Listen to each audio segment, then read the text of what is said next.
News 24 express में मैं रिया पांडे आप सभी का बहुत बहुत स्वागत करती हूं। तो चलिए शुरुआत करते हैं कुछ अहम और कुछ बड़ी खबरों से।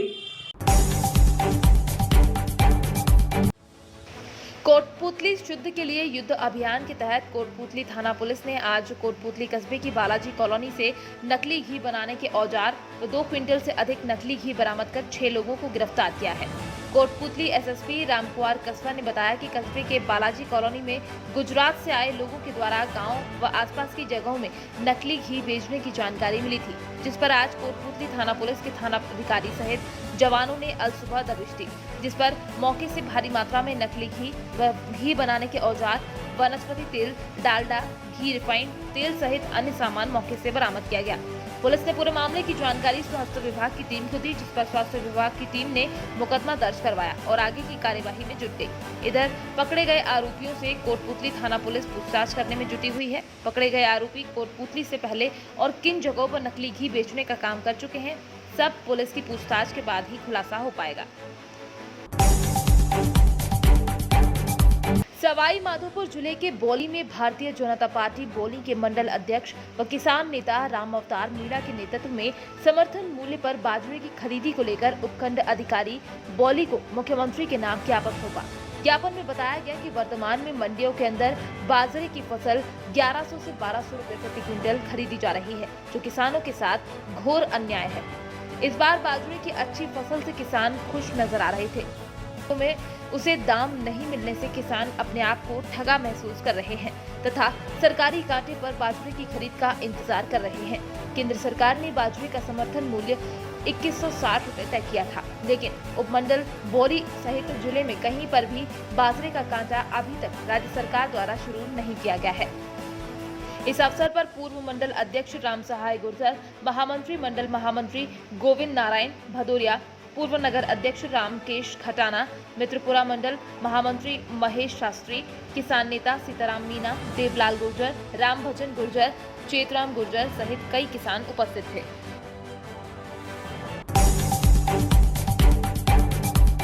गुरुवार की दोपहर झांसी पुलिस को बड़ी कामयाबी हासिल हुई, जब झांसी मौरानीपुर राजमार्ग पर बेतवा नदी से लगे अंजनी माता के मंदिर जाने वाले रास्ता पर उसकी मुठभेड़ कुछ इनामी बदमाशों से हो गई।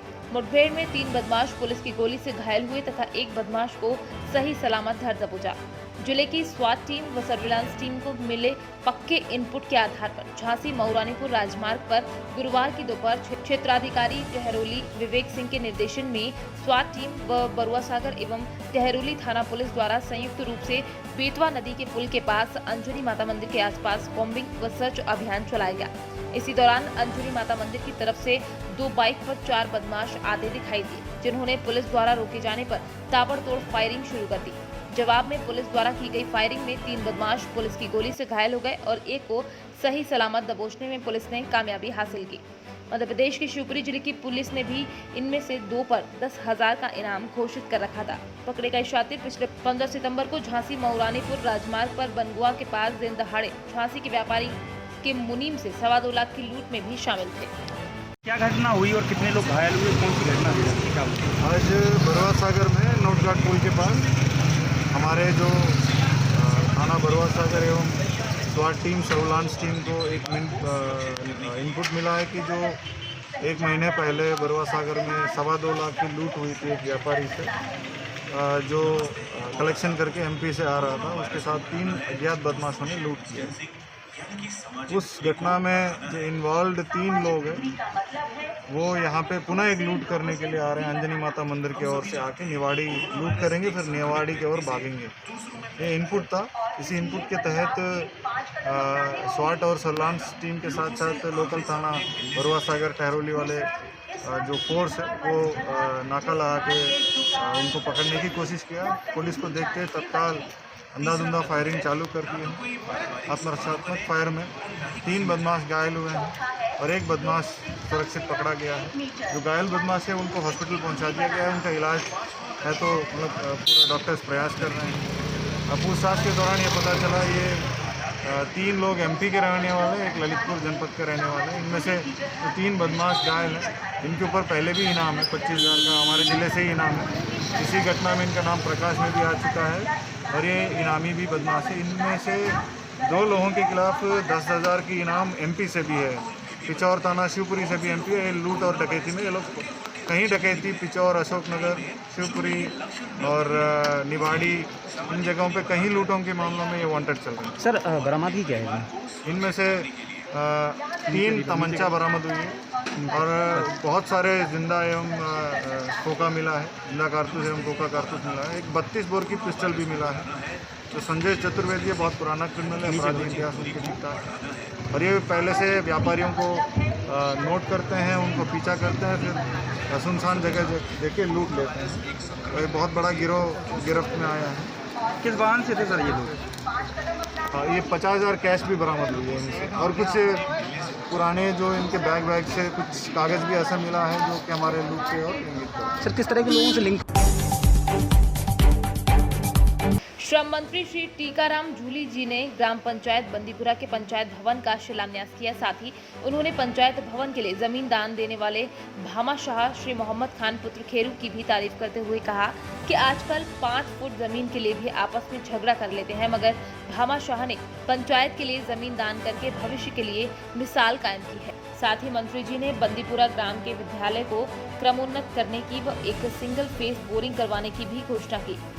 सभा में मालाखेड़ा एसडीएम श्री अनुराग हरित, मालाखेड़ा सरपंच हिम्मत सिंह चौधरी, दिवाकरी सरपंच मीना देवी, सारंगपुर सरपंच राजेंद्र जाटव, सालपुर सरपंच इमरान खान, परसा का बास सरपंच अलाउद्दीन, मोहन सिंह, पूर्व सरपंच कमल खान, अंधु खान, रजाक खान, आमीन, मुबीन, प्रभाती जाटव, बदलू भैरवा, सरसा खान आदि ग्रामीण उपस्थित थे। ग्राम पंचायत कलमा में नया सेवा सहकारी समिति गठन किए जाने के विरोध में ग्रामीण कलमा सेवा सहकारी समिति में धान बिक्री के लिए जोड़े जाने पर विरोध जताया गया। 5-6 गांवों के ग्रामीण आपत्ति जता रहे हैं। पूर्व में भी चंद्रपुर सेवा सहकारी समिति ने धान बेचते थे। कलमा सेवा सहकारी समिति में न जोड़कर चंद्रपुर सेवा सहकारी समिति में ही जोड़े रखने की मांग की गई। जांजगीर कलेक्ट्रेट पहुंचकर ग्रामीणों ने शिकायत सौंपी। कलमा सोसाइटी में जोड़े जाने पर भूख हड़ताल व आंदोलन की भी चेतावनी दी। अपनी विभिन्न वित्तीय मांगों को लेकर धरने पर बैठे तारानगर नगरपालिका के सफाई कर्मचारियों ने धरना स्थगित कर दिया। जमादार मुकेश कुमार व लालचंद्र ने बताया कि विधायक नरेंद्र बुड़ानिया के प्रतिनिधि के रूप में पहुंचे पूर्व पालिका जसवंत स्वामी, पीसीसी सदस्य पुष्कर दत्त इंदौरिया व मनोनीत पार्षद शंभू दयाल कंदोई ने आश्वासन दिया है कि 5 नवंबर तक आपकी सभी मांगों पर कार्यवाही हो जाएगी। उक्त आश्वासन के बाद सभी सफाई कर्मचारी कार्य पर लौट आए हैं। यदि हमारी मांगों को 5 नवंबर तक नहीं माना गया तो फिर एक बड़ा आंदोलन किया जाएगा। कर्मचारी हड़ताल पे थे। आज हमारे अधिशासी अधिकारी जसवंत स्वामी अम्बिलाल जी प्रजापति मौके पर आकर हमारी सभी मांगों को पूरा किया और आज से ही हम 3 बजे से अपना सफाई कार्य स्टार्ट कर देंगे। जोगी परिवार के बेहद करीबी एवं जेसीसी के विधायक धर्मजीत सिंह, अमित जोगी एवं ऋचा जोगी के नामांकन रद्द होने के बाद क्षेत्र में आए उन्होंने जिला निर्वाचन पर गंभीर आरोप लगाए हैं। उन्होंने कहा है कि कभी भी स्वर्गीय अजीत जोगी के लिए अच्छा नहीं सोचा। यहां तक उनकी मौत के बाद भी प्रशासन ने इस तरह कड़ाई बरती कि हजारों लोगों को उनके अंतिम दर्शन भी नहीं मिल पाए। चारों तरफ बैरिकेड्स लगा दिए गए थे और अब दोनों का ही नामांकन रद्द कर उन्होंने अपनी नफरत एवं घृणा को स्पष्ट कर दिया है। क्षेत्र में आए दिन मंत्रियों के दौरे हो रहे हैं। उनका आरोप है कि उन मंत्रियों की गाड़ियों में रुपए आते हैं और जिला निर्वाचन अधिकारी गाड़ियों की भी चेकिंग नहीं करते। दूसरे लोगों के लिए आचार संहिता का हवाला दिया जाता है। लोगों को जांच पड़ताल से गुजरना पड़ता है, परंतु मंत्रियों की गाड़ियों को बेरोक टोक जाने दिया जाता है। निर्वाचन अधिकारियों में इतनी हिम्मत नहीं है कि मंत्रियों की गाड़ी पर जांच कर सके। निर्वाचन आयोग को बिना भेदभाव किए मंत्री या विधायक या किसी भी पार्टी का हो, अगर वो रायपुर से क्षेत्र में आ रहा है तो विधिवत जांच करनी चाहिए। कैप्चरिंग करने की भी व्यवस्था प्रशासन के स्तर पर की जा रही है। बूथ कैप्चर करने के लिए भी बहुत बड़े हथकंडे अपनाने की साजिश हो रही है। इसको प्रशासन देखे कि बूथ पे जो सीआरपीएफ के जवान हैं वो ज़्यादा से ज़्यादा तैनात हों और जो पर्यवेक्षक हैं चुनाव के वो जा कर के हर बूथ में पोलिंग के पहले और पोलिंग के दिन खास करके ये सुनिश्चित करें कि वहाँ पर किसी भी प्रकार से कोई बोगस पोलिंग न होने पाए। इस बात को इनको देखना चाहिए। अजीत जोगी का जहाँ तक प्रश्न है, उनका मारवाही से आत्मीय और पारिवारिक रिश्ता रहा है। उनकी पत्नी श्रीमती रेणु जोगी जी, उनके पुत्र और उनकी पुत्रवधू सभी का यहाँ से बहुत पारिवारिक रिश्ता रहा है। सरकार अपने प्रशासन तंत्र का दुरुपयोग करके इन्हें चुनाव लड़ने से वंचित जरूर कर सकती है, लेकिन मरवाही की जनता के दिल से इन्हें बाहर कोई नहीं निकाल सकता, क्योंकि मरवाही की जनता के साथ इनका जन्म और जन्मांतर का रिश्ता है, जीवन मरण का रिश्ता है, और उस रिश्ते को ये निभाएंगे। और अमित जोगी जी ने और श्रीमती रेणु जोगी जी ने कहा है कि वो जनता के बीच जा करके उनके साथ हुए अन्याय के लिए न्याय की मांग करेंगे, और मैं उम्मीद करता हूँ कि मरवाही की जनता इन्हें न्याय देगी। इसी यात्रा को लेकर बीजेपी अंबा विधानसभा में पूर्व मुख्यमंत्री कमलनाथ पचासा मैदान पर आम सभा को संबोधित करने पहुंचे। इस दौरान कमलनाथ ने कहा कि मुझे ऐसा प्रदेश दिया था जहां खजाना खाली था, महिलाएं असुरक्षित थीं, उनके पास अनेकों समस्याएं थीं। हमने 15 महीनों में जनता के हित में अनेक निर्णय लिए। ये उपचुनाव नहीं, ये मध्य प्रदेश के भविष्य का चुनाव है, अपने भविष्य का चुनाव है। हमने वोटों से सरकार बनाई है, उन्होंने नोटों से बनाई है। आपको रक्षा करना है संविधान की। कमलनाथ ने कहा कि शिवराज हर जेब में नारियल लेकर चलते हैं, जहां मन बना वहां फोड़ दो। मैं रोजगार की बात करता हूं, ये बेरोजगारी की बात करते हैं। हमने 26 लाख किसानों का कर्जा माफ किया, सरकार आने पर फिर 2 लाख का कर्जा फिर माफ करेंगे। हमने बिजली 100 रुपए में 100 यूनिट दी। प्रधानमंत्री मोदी जी ने 20 लाख करोड़ कोरोना का खर्च बताया, पर किसी के पास नहीं आया।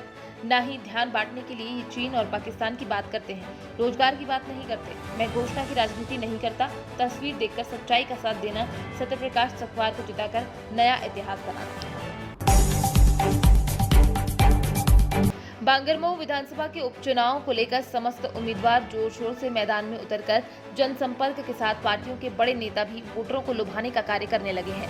इसी को मद्देनजर रखते हुए बंगरमऊ कांग्रेस प्रत्याशी आरती वाजपेयी के समर्थन में आज फतेहपुर 84 के शीतला माता मंदिर परिसर तथा राजेपुर में कांग्रेस के वरिष्ठ नेता और पूर्व सांसद प्रमोद तिवारी ने अपनी मीटिंग के दौरान क्षेत्र की जनता को संबोधित करते हुए कहा कि इस सरकार में पहली बार बेरोजगारी चरम पर है।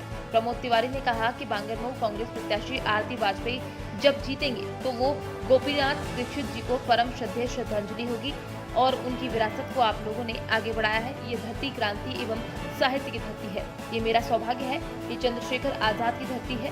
उन्होंने कहा था कि मैं आजाद हूँ, आजाद ही रहूंगा, लेकिन वो आज़ादी तो नहीं देख पाए। ये धरती उमाशंकर दीक्षित की धरती है और जियाउर रहमान अंसारी की धरती है। अब आपको यही फैसला करना है कि बांगरमऊ दीक्षित जी वाला चाहते हो या जो कोई नहीं चाहता। साथियों, सबसे बड़ी बात यह है कि आज जो चुनाव हो रहा है, इसकी नौबत क्यों आई है, इसके बारे में मुझसे ज़्यादा आप लोग बेहतर जानते होंगे। पार्टी के कंधे से कंधा मिलाकर बहन आरती वाजपेयी को समर्थन एवं उनके वोट के लिए मांग की गई।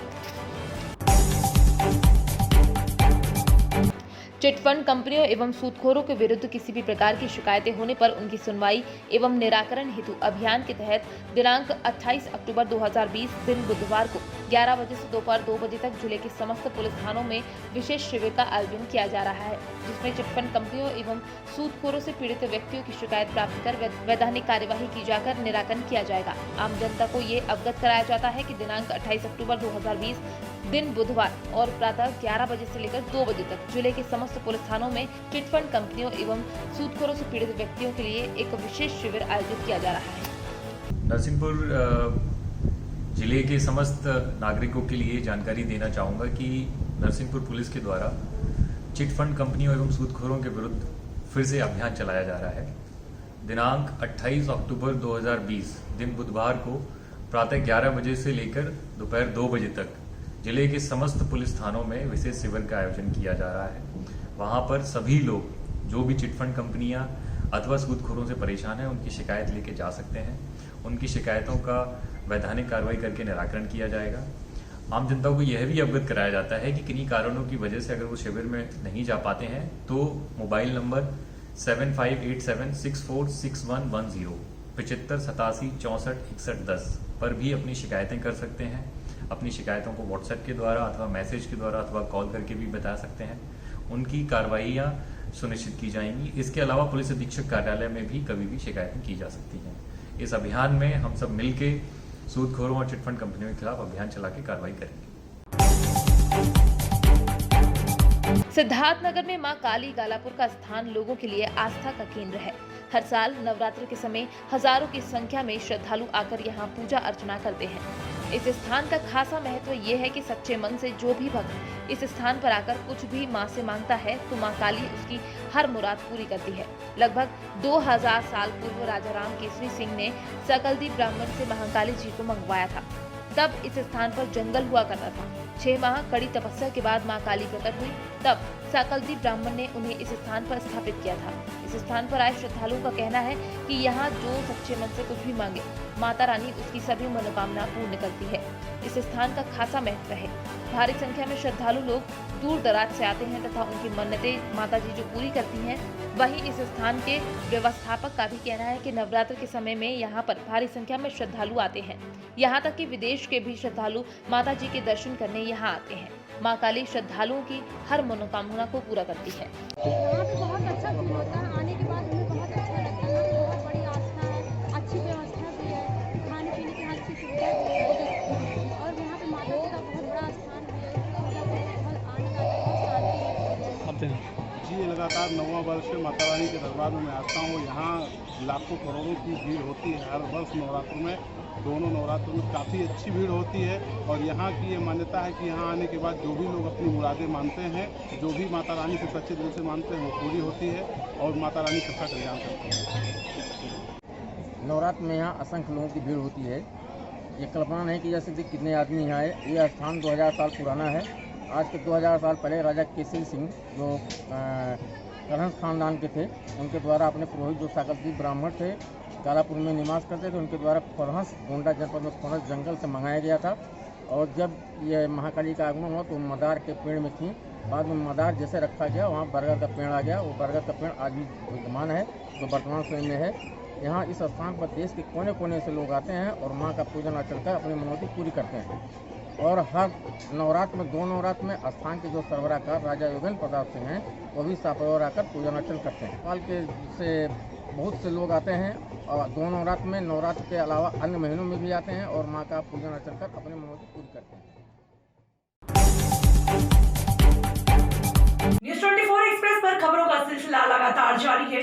हमारे साथ फिलहाल इतने ही। हमें दीजिए इजाजत। नमस्कार।